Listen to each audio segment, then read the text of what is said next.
Today we're going to look at the most expensive 8mm tape rewinder I think that's ever been made. This thing sold for like between $400 and $500 when it was new. We're going to try and fix a broken one. I'm not going to tell you whether I'm going to do it or not.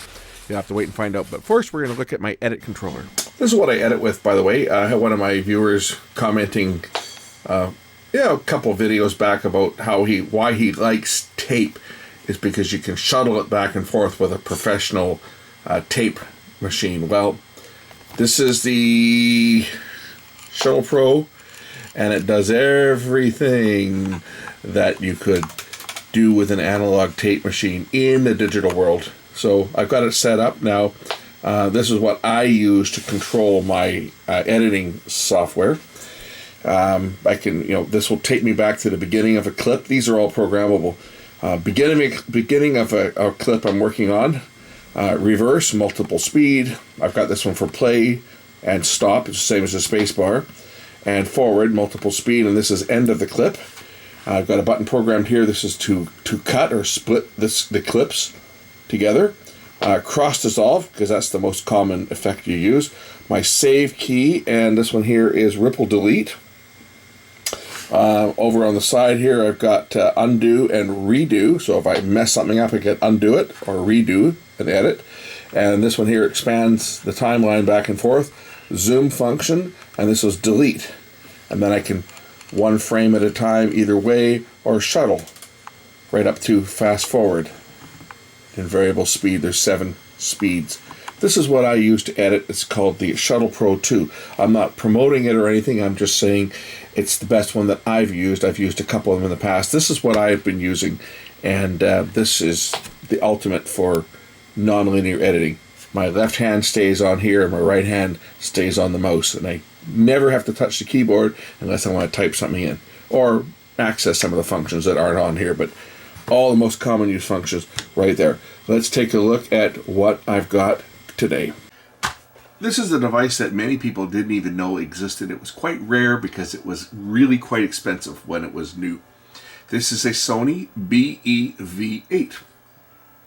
And all it is it's a video 8 cassette rewinder, winder, and eraser. It'll actually erase the tape completely.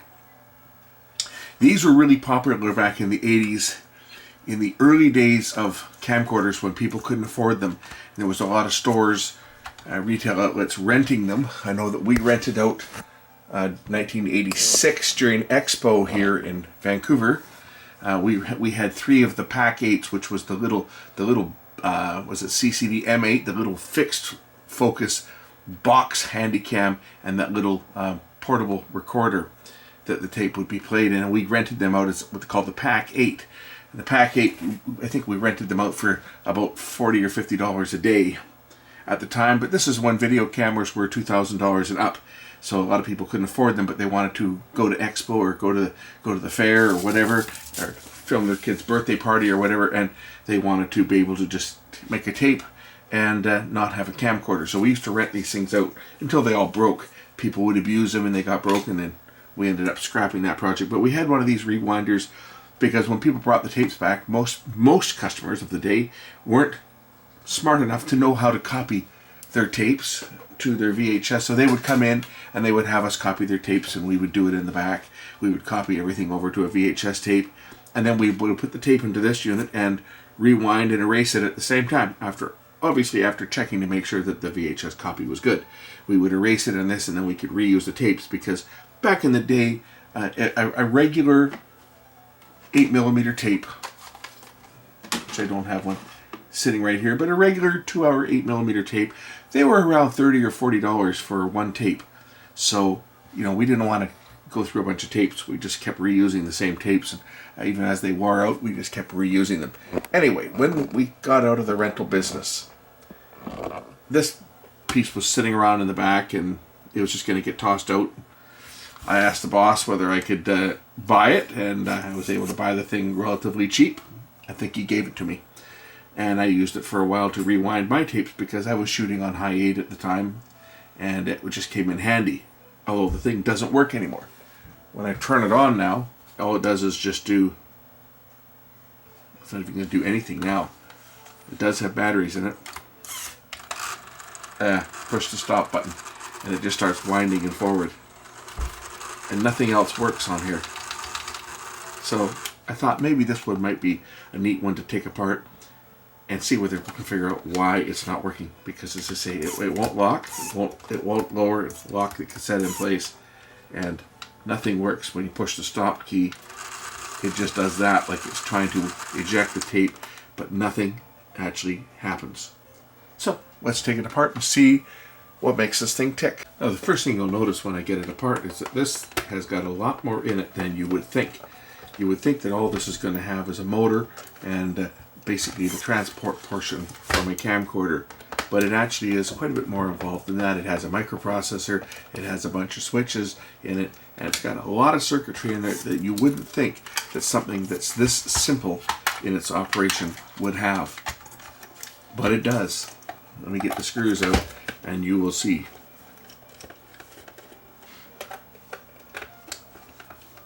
It doesn't have the, obviously, any playback circuitry because it's just a tape rewinder, but what it does have in here will quite amaze you as to how complex this thing is for what it is and what it does. If I can get the top off, here there's the back, and there's the battery compartment. You can see the battery compartment just uses a couple little springs there to apply power to these terminals on the back. So here is the unit itself. This part is basically the transport from a camcorder, or part of the transport from a camcorder. There's obviously no heads or anything in here, but it does have a couple guides because it actually does pull the tape out like this while it's rewinding it, so that there's no stress put on the tape whatsoever. And this is the erase head. This actually gets turned into place by the mechanism for when you're going to erase the tape. So what happens when you put it into erase is this fixed magnet turns up against the tape, and then the tape is brought around it like that. And as you can see, these guides in the middle here actually pull the tape right over top of the head to ensure good contact and full erasure. And the magnet in here is actually probably quite powerful. If I put something in here that is magnetic, such as my screwdriver, yeah, it actually sticks to it, as you can see. So this is actually quite a strong magnet, which is required because 8mm tape used a metal tape that was quite difficult to erase, and normal tape erasers wouldn't do anything to 8mm. I needed a really powerful video tape eraser and several seconds over them with the big, I think it draws about 10 amps tape eraser that would do VHS tape in about 5 seconds. It would take about 10 to 15 seconds to erase an 8mm tape, and even longer to erase a digital 8 tape. It would destroy the data, but you could still see stuff on it. So next we'll remove the chassis and see what's under here, and see if there's any reason why. I have a feeling that the fact that this is not locking in has something to do with the fault.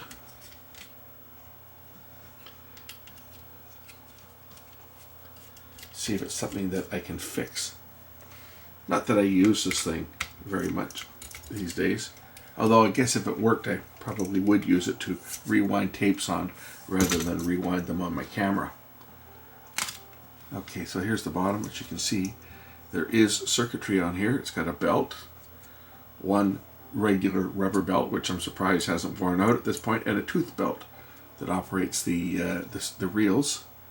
And it's got an IC on this little circuit board, little control logic IC. But this is not locking down, and that is what I think is where my problem may be, is that it's not, something in this mechanism is stuck, and when you push the eject button, it's trying to eject it, but it's already ejected. Because normally what happens when you hit eject is it rolls the tape forward a bit as it's ejecting, just to make sure that there's no slack in the tape. So I get a sneaking suspicion that something down here in this mechanism is causing my problem. Let me take a closer look at this. So I believe when this goes down, it pushes down on this latch here. I think that this catch is supposed to slide forward, and it's not. And it might be because it's on the wrong side, or there's a little lever here, and it looks like it might be, well, maybe not, but it looks like it might be on the wrong side of this little plastic lever right down here. It's hard to tell because I've never taken one of these things apart before, so I really don't know how they're supposed to work. But I have a sneaking suspicion that when that goes down, when the cassette compartment goes down, this pushes down, and this is going to release this lever, which should pop forward and lock the tape in place, or the compartment in place. And it looks like right here, this is on the wrong side of this other little lever. Maybe not, but it kind of looks that way, that this is on the wrong side of this lever. When that goes down, that lever should pop forward. So I don't want to pry anything because this unit being so old, all this plastic is going to be just brittle as old hell. This white plastic. So I don't want to apply any force whatsoever to it. So I think maybe if I lift the housing up a bit, it might give me some clearance that I can adjust the position of that gear.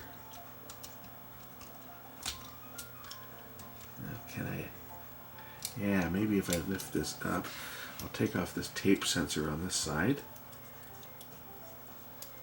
See, this uses optical sensors and everything, just like a VCR did. And now if I lift this screw out a bit, I might be able to lift this side of the basket up enough to reposition that gear. I degouged my screwdriver when I put it up against that magnet. That's better. Alright, now if I lift this corner up here, you guys can see what I'm doing, but if I lift this corner up, this lever probably can slide behind this one. And I'll put that screw back in, and we'll see if this will lock down. Wouldn't it be something if that's all it was? We'll be able to test it with it apart too. I can just put power to the battery terminals on the back here and see if this thing actually works. And then give you guys a rundown, show it to you working while it's apart. If it works. And that's a big if, because at this point I'm not so certain that it will, but we'll see.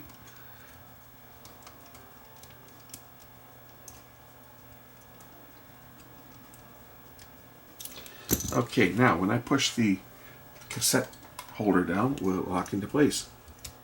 Oh, cool, it does. Excellent. So maybe that was all that was wrong with this thing. Put this tape sensor back on.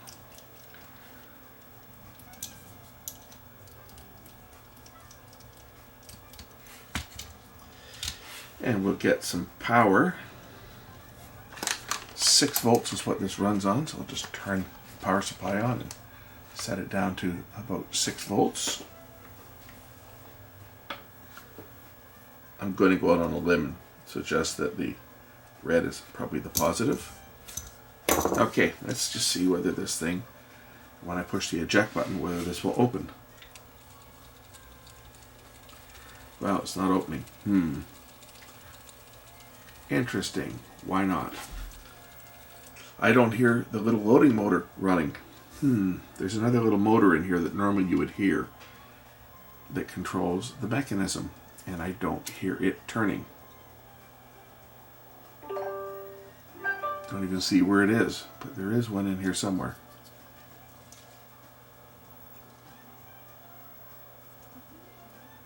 I know there's another motor in here. I'm just going to take this whole basket off. We'll remove this sensor again. I'll lift the whole basket. I think it's underneath here. I can't see it, but I know that there's another motor in here. And I know that because I remember when this operated, you could hear it zzz, zzz, as it moved and changed modes to pull the guides out and back. So I know there's another motor, although I don't see it. I suspect it's probably under this little white cover. and there's probably some gears in there, but I just need to pull the, I'm going to pull the tape transport out completely just so that I can see what's under here. So I'm just removing the tape sensors just so I can get the screws out. We'll lift the cassette basket out. That first plastic piece may not have been in the right position. It may have been correct, and I put it in the wrong position because the cam that controls it may have jammed in the wrong position, the mechanism itself. So let's see what else is going wrong with this unit. You know, once someone sees the complexity of this, they begin to understand why Sony was charging the kind of money that they were charging for this unit, and it was expensive. Like, this was not cheap. This thing here itself, I think this was like $400 or $500 for this unit when it was new. I mean, it was not cheap. It's even got a little switch under to detect if the record lockout tab is slid to the protect position, it will not go into erase.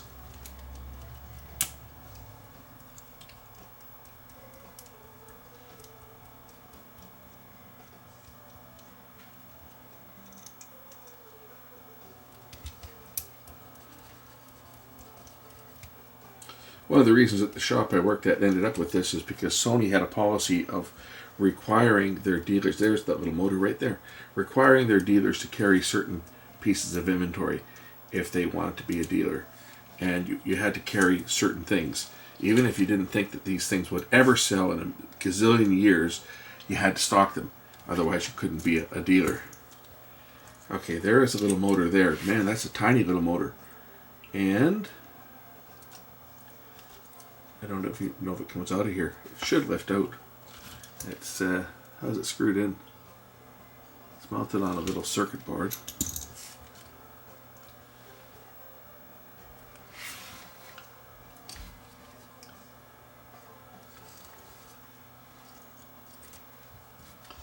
I should be able to even put power to that thing and see if it turns. It's got power connectors are on either side of it here. If I unplug this plug, that disconnects it from the control circuitry back here. I'm just going to see if that motor actually will turn. We'll drop the voltage down to maybe 3 volts. And I just want to see what happens when I put power to this thing. Does it turn or not? It's not turning. Ah, maybe it's just because it's jammed. And that'd be something. Oh, there it goes. See? So it does turn. And that should operate this cam over here, which pops the tape out. Which it does.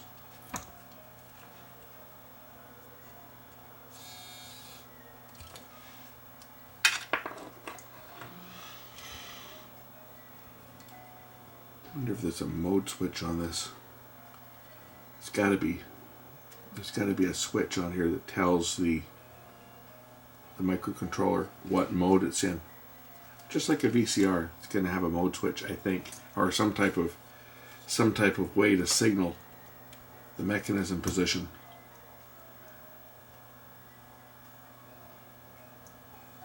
There's a switch back here for when the cassette is down.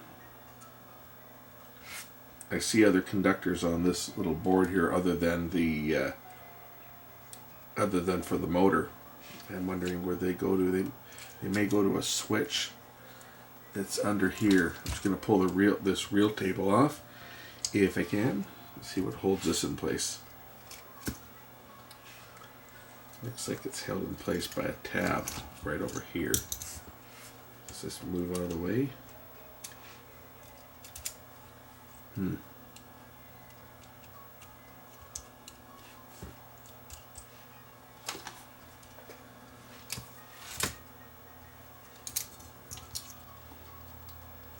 I think there's a mode switch right underneath this table. The take-up spool. Just got to take it apart to get at it.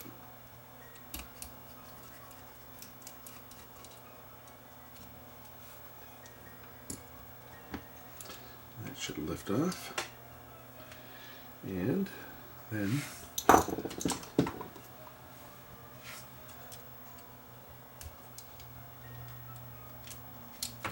this cut washer should lift out of here.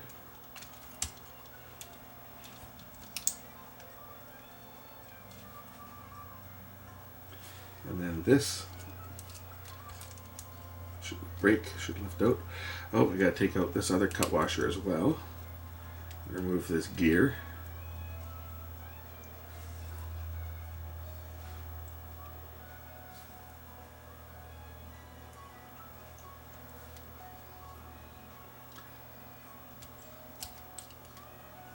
Probably could use a lubrication on that. Now this should lift up.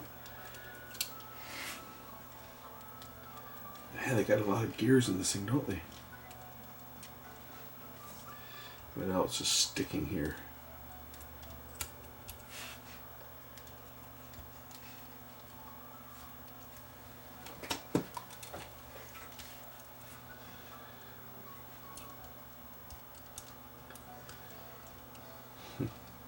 This black piece has to come out. You see, this has got a gear on here, teeth, which are used to swing this thing back and forth. The swing arm. So the gears on the bottom of this mesh, this gear mesh in here. So I got to take this out without breaking it. Man, oh man, oh man, they sure made this thing tricky to get at, to take this hub out. Why they couldn't have made it easy like the other side. This side just got a metal clip holding it in place. This side's got this little plastic clip, which is part of this brake. But the brake arm only goes so far and it stops because it hits the hub here.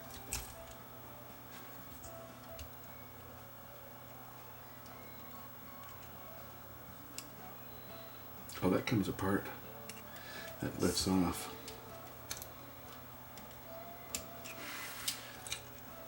If I can lift this up enough, and I can get this other piece up high enough. There we go.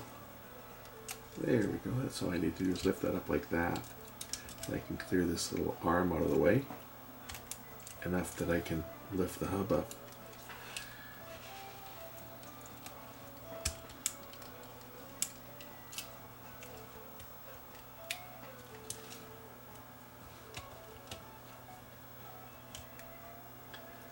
Like that.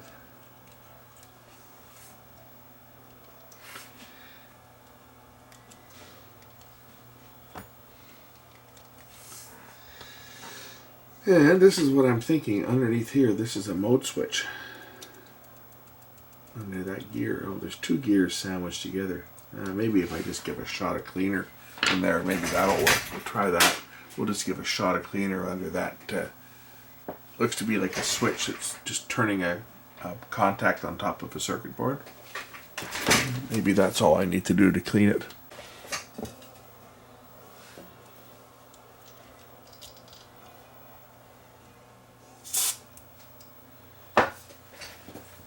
Probably an excessive amount of cleaner. I'll put the hub back on now. Start putting this thing back together. It's even got the reflector sensors for if it was in a camcorder, but it's not. So they don't do anything on this.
This piece was in here.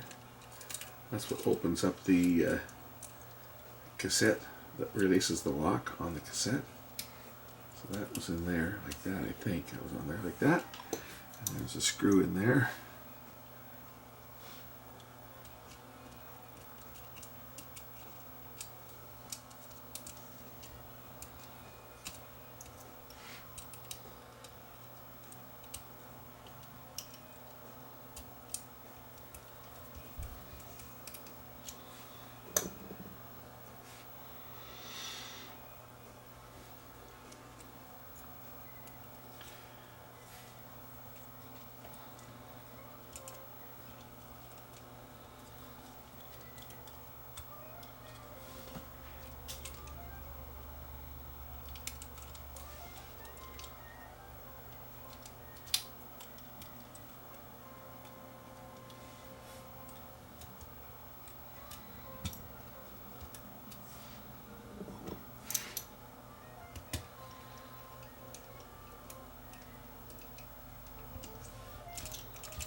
A little washer, where'd that come from? It was under here maybe. Else it was under the tape spool. Oh well.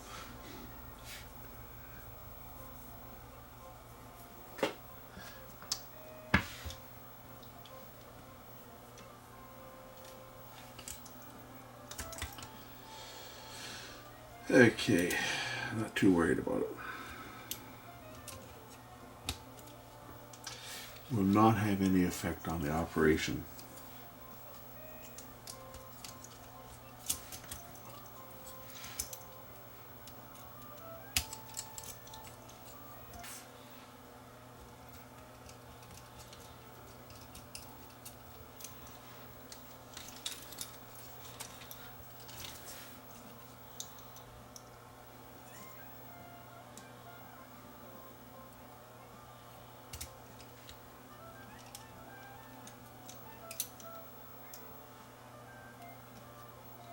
Yeah, probably what happened is the mode switch got dirty, and then when it ejected once, it didn't detect that it was at the end of its travel and just kept on trying to ram the motor into the at the end of its travel and jammed.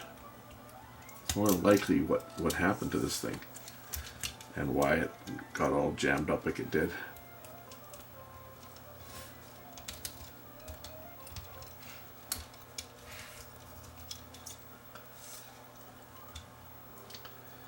Same as on this side.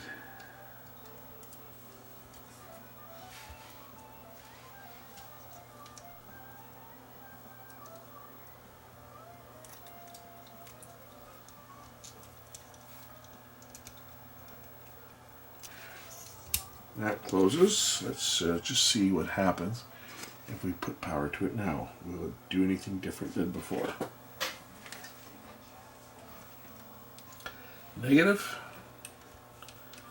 Positive. Ah ha ha ha ha. That's a little more like it. Let me grab a tape.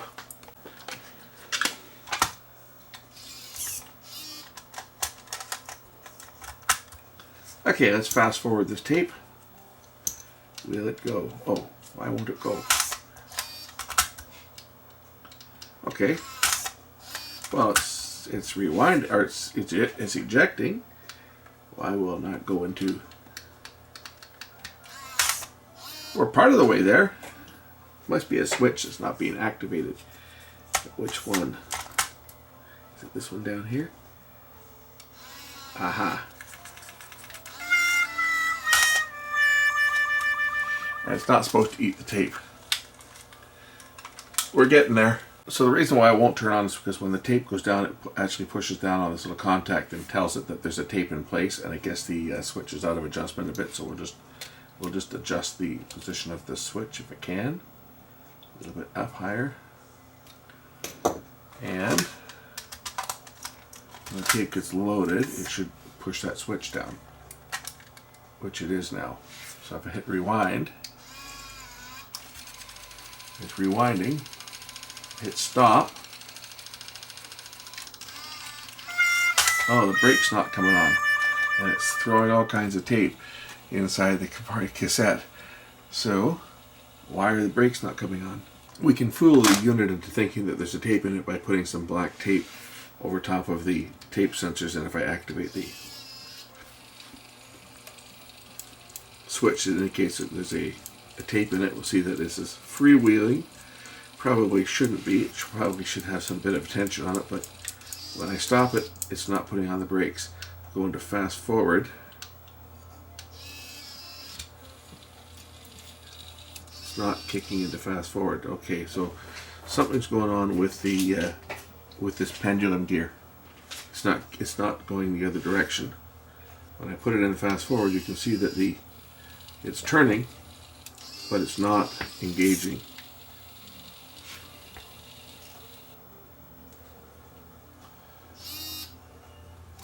When I turn the motor by hand, you'll see that the pendulum gear goes over to the supply side for rewind, but when it goes over to the other side, it's not engaging with the take-up side. Something is sticking this pendulum arm from moving over. So I'll once again have to take a look in here. I'm not removing the cassette, I'm not removing the end sensors this time. I've left them on. I'm just going to remove the screw again here and take a look at under the see if something's sticking this. I'll take off this cut washer so I can look under this hub again, this gear.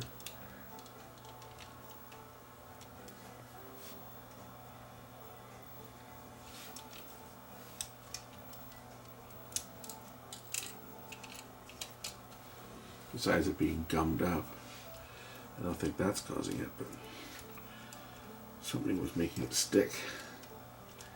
Is it the pin? Is it too low or too high? That I don't know. And how about this? This is free. This lever is free. And maybe it's on the wrong side. I think it's on the wrong side of this little arm, since I had it out of the way there. I bet that's where it's got to go. I bet that's the problem. I'll try that again.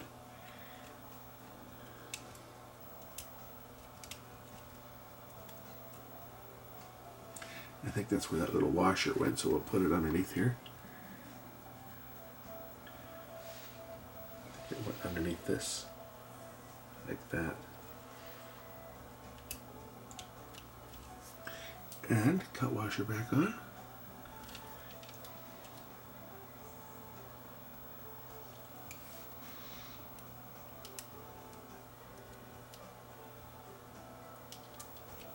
Okay, let's see if the little pendulum gear turns both directions now. Ah, that's a little better, you see. Now the pendulum gear turns both directions. So that's what it was that little plastic arm here. The back side of this little arm was on the wrong side of a lever. So we'll just put this back in place now and see whether we've got any different results. I think we'll probably be okay now. And this is going to work. Fingers crossed. Say not that this thing has any real value, it's kind of neat, and I will use it because I do a lot of 8mm tape archiving. So I mean, I will use it to rewind tapes as opposed to winding them on my camera or my other 8mm decks. It doesn't make sense to run up hours, you know, on cameras and stuff that because the way cameras operate is they operate in a fully loaded position, right? They load the tape up and they actually spool it over the pinch roller and everything, and the capstan shaft, and that's what's used to move the tape is the capstan. So anytime you can not have to run up hours on your camera to rewind a tape, it's better. Is this going to work this time? I'm pretty confident that it is, so I'll just put a tape in it and watch it eat my tape again. But we'll keep our fingers crossed that it doesn't. It's not an important tape anyway, it's just a test tape, so it doesn't matter whether it gets chewed up or not. But I think we'll probably be okay this time. Okay, one last time. Rewind. Stop. Fast forward. Erase. There's nothing on this tape I need. So if I hit the erase button, the little red light comes on the front to warn me that I'm going to go into erase. And then what happens is this will turn into position and it will start to erase the tape. Like that. That's how it works. If I hit rewind back to the beginning,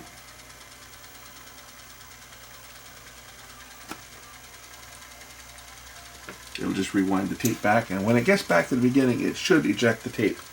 Automatically, it should pop. This unit would run off batteries or off of AC. It had a plug on the back for 6 volts. Probably negative ground. Like, oh, yeah, positive ground, so negative tip. There you go. That's how it works. Cool, huh? That's what I think $400 or $500 rewinder worked. Say one of the most expensive accessories I think Sony ever had was this little device, but it is now working once again, which is great. If I put it on fast forward, you see the erase feature on this would work both fast forward and rewind. And this would rewind your tape with the least amount of tension. The tape was pulled out just like this for one reason, so that it didn't scratch the tape on the cassette. If you just tried to rewind it and use the cassette itself, use these plastic pieces on the cassette, there was a good chance the tape would get scratched. So it pulled the tape out just a little bit, just like that, over a couple of rollers to prevent the tape from being damaged. But it's quite a neat machine, right?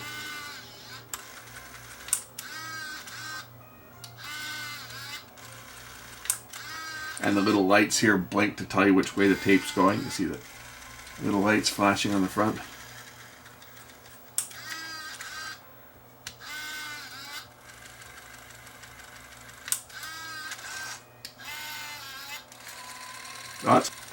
It's dragging on the rubber mat. So wondering, I seem to be going a little bit slow there. That's a little more like it.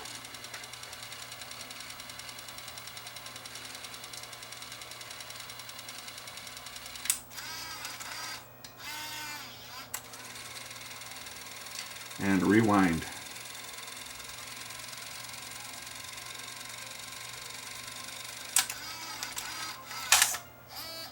That's how it works. Let's put it together. So the unit first of all sits into its base, and it's held down by 3 screws and spacers. And then of course the battery terminals mount to the back of this base, or the power connection terminals mount to the back of this base. And then the top cover slides on and it makes connection with the battery terminal on the back. So then we'll take the battery terminals and we slide them in appropriately here. Fits over top. You have to thread this battery into the back here. The battery cover, this is for removing the batteries, to make removing the batteries a little easier. That goes in like that. And then this whole cover just sits on top and it snaps in place with the front. Like that, and the front snaps on.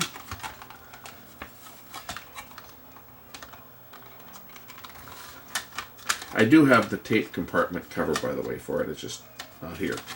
It's inside the house. So this thing does look like new once it's put all back together. And I've got the cover on it. There's a cover that goes over top of there. And then they pull that through there like that. And then the screws go in the bottom. And this thing is gonna work like $1,000,000. We'll put some batteries in it, make sure it's still working.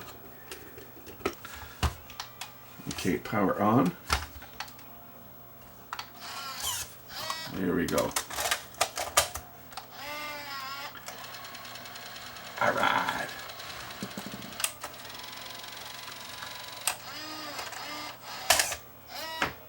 There we go. Sony BEV8, the most expensive tape rewinder probably in the history of 8mm tapes. This ain't your cheap $20 Maxell rewinder. I have one of those as well for mini DV. I should show it off Maybe we'll do a video on it if I can find it. Show it off to show how cheap it is by comparison to this. Anyway, thanks for watching. We'll catch you in the next one. Bye.